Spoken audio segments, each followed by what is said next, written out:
साथ संगत जी, प्यार से कहना धन निरंकार जी। एक दिन एक राहगीर एक तपस्वी ऋषि के आश्रम में पहुंचा।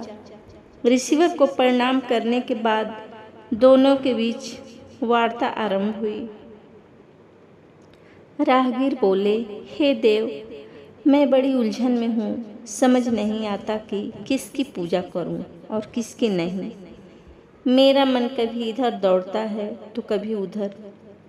मुझे डर लगता है कि यदि एक को पूजूं तो कहीं दूसरा नाराज न हो जाए।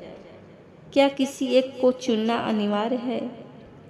ऋषिवर बोले, वत्स, तुम्हारा प्रश्न बहुत सुंदर है। यह उलझन जीवन में अनेक लोगों को आती है और यह स्वाभाविक है। राहगीर बोले, क्या आपके जीवन में ऐसी उलझन आई थी? ऋषिवर बोले, हाँ बिल्कुल, मैं भी इस दंड से गुजरा हूँ। एक बार गुरुकुल में मेरे और एक अन्य शिष्य के सामने ऐसी स्थिति आई। हमारे गुरुदेव ने हमें 7 दिन का समय दिया और आदेश दिया, 50 फुट गहरा खड्डा खोदकर जो पानी निकले उसमें से 1 लोटा जल लेकर आओ। हम दोनों को अलग अलग दिशाओं में भेज दिया गया। 7 दिन बाद जब हम लौटे तो मेरे मित्र का लोटा जल से भरा था, जबकि मेरा खाली। गुरुदेव ने मुझसे पूछा तो मैंने कहा, गुरुदेव, मैंने अलग अलग स्थानों पर 100 फुट खड्डे खोद डाले पर पानी नहीं मिला। गुरुदेव मुस्कुराए और बोले, वत्स, तुमने 10 स्थानों पर अपनी ऊर्जा व्यर्थ की, इसलिए सफलता नहीं मिली। तुम्हारे मित्र ने एक ही स्थान पर पूरी निष्ठा से प्रयास किया और उसे 50 फुट पर ही पानी मिल गया। गुरुदेव ने समझाया, सारा संसार एक ही परम शक्ति का रचाया हुआ है।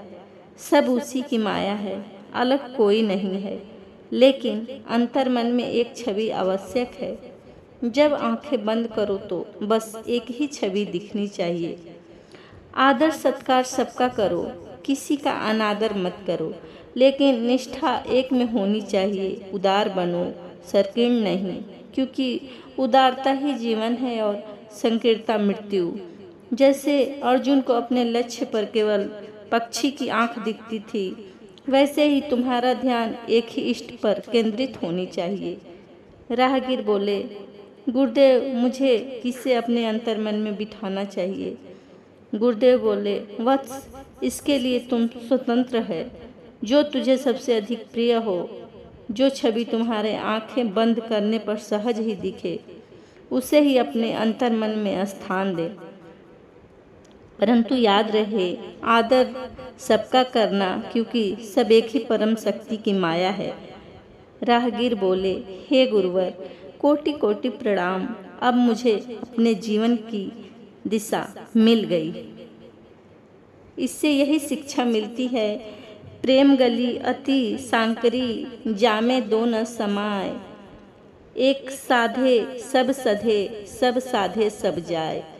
एक निष्ठा के साथ अपने इष्ट की परम आदर के साथ साधना करें, पूजा अर्चना करें, भक्ति करें, लेकिन उदारता से सभी का सम्मान करना न भूलें।